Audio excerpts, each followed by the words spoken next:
الحمد لله والصلاة والسلام على رسول الله وعلى آله وصحبه أجمعين. waxaa walaalayaal in badan baraha bulshada ku faafa waxyaalo sawirro ah oo aad iyo aad u fara badan oo tusinaya dhaqan xumo islaamku uusan ogolayn, akhlaaqda wanaagsan aysan ogolayn, qiyamka iyo qofka jiritaankiisa wax u dhibahaya. waxaasi ha ahaadeen waxa weeyaan waxay gabdha faafiyeen ama wiilal ay faafiyeen.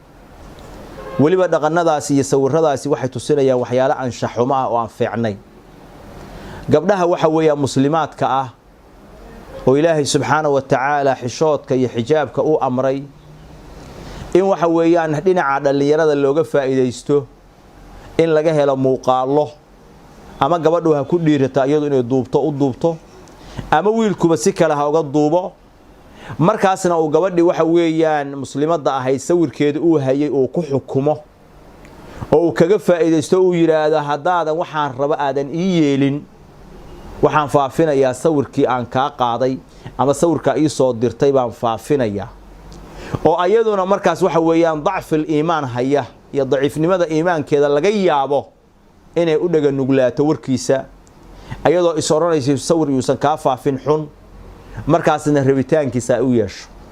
halkaasna awal sawir la qaada kaliya buu ahaa arrinku, laakiin faaxisho iyo xumaan ay ka dhalato.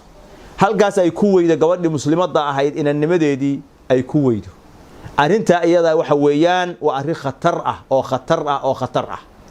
mas-uuliyadna ay ka saaran tahay aabbayaalka iyo hooyooyinka iyo gabdhaha laftigooda naftooda iyo wiilasha intaba.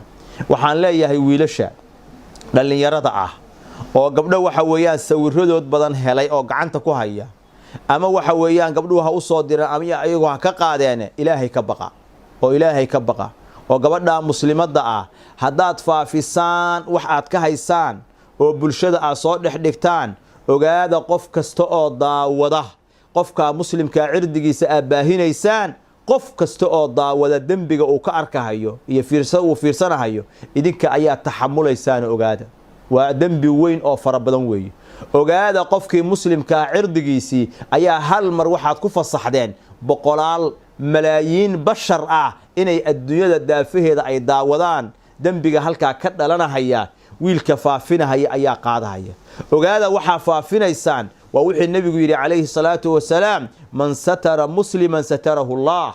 qof muslima qofkii astura oo u ceeb qariya ilaahay baa astura. ilaahay subxaanahu wa tacaala wuxuu kugu ciqaabi karaa fadeexadaada inuu adigana bannaanka soo dhigo oo ceebtaada la faafiyo ayaa ilaahay kugu ciqaabi karaa. wiilka dhallinyarada ah oo gabadha waxa weeyaan sawirkeeda haysta oo ku dhiiranaya inuu faafiyo, ilaahay ka baq. waxaa imaan karta maalin maalmaha ka mid a adigana sidaas oo kale inay kugu dhacdo, xaaskaaga inay ku dhacdo, gabadhaada inay ku dhacdo, cuquubo ilaahay subxaanahu wa tacaala xaggiisa kaaga timaada haddaad ku dhiiratay inaad gabadha muslimadda aa faafisay. waxa aa faafinaysaa waa faaxisho. nebiguna wuxuu yidhi calayhi salaatu wasalaam, kullu ummatii mucaafan ila almujaahiriin.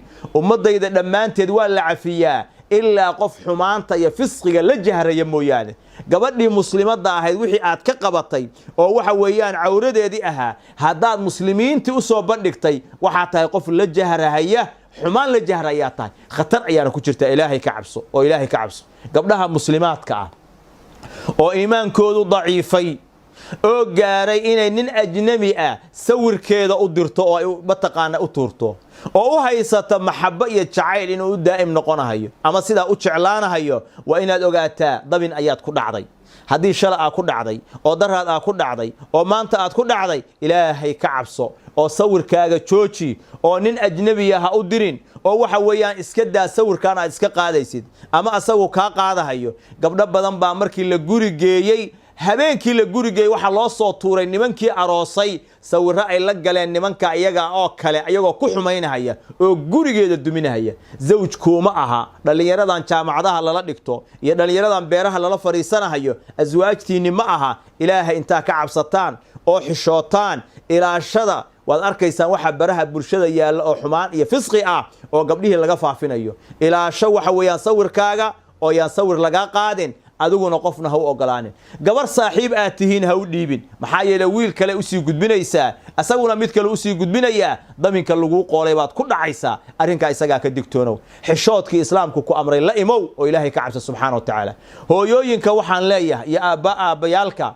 gabdhihiina wacyi geliya gabdhahaasi guryay ka yimaadeen sawirada laga qaadahayo oo waxa weeyaa sida loo baahinahayo wacyi geliya oo diinta ilaahay bara oo khayrka iyo madaarista geeya oo khayrka dhageysta dhaha oo arrinkan xumaanta uu leeyahay dareensiiya gabdhihiina rag waxaa jira ayaguna ka ganacsada oo ka shaqaysta inayba duubaan aflaamta xunxun inay aruuriyaan oo duubaan oo waxa weeyaan youtube soo dhigaan oo sidaas business iyo lacag uga raadinaya oo kullama dad badani u daawadaan xumaantaas waxa weeyaa ayaguna dhaqaale ka sameynaya oo ka dhex arkay inay dhaqaale ka sameyn karaan cawraadkaas dadka muslimiinta ah inay waxa weeyaan baahiyaan oo ay faafiyaan kuwaasina waa cadow waxay qaadanayaanna waa xaraam waxaan leenahay ilaahay ka cabsada kasabkaas aad ka shaqaysateen iyo dhaqaalaha aad ka hesheen waa kasab xaraam ah wax laga shaqaysta ma aha gabar muslimada cawradeed wax laga raadiya maaha war ilaahay ka baqa oo xaraamta ilaahay uga toobad keena oo intayna idinku imaanin geeridu ilaahay u laabta oo maalka xaraamta ka jooga ilmihiina ku korsanina idinku ha cunanina gabar muslimada cawradeeda dhaqaalaha ka raadinina ilaahay rizqi xalaal oo kala ha idin siiyo dhammaanteen allah ina hanuuniyo sallallahu ala nabiyyina muhammad wa ala alihi wa sahbihi ajma'in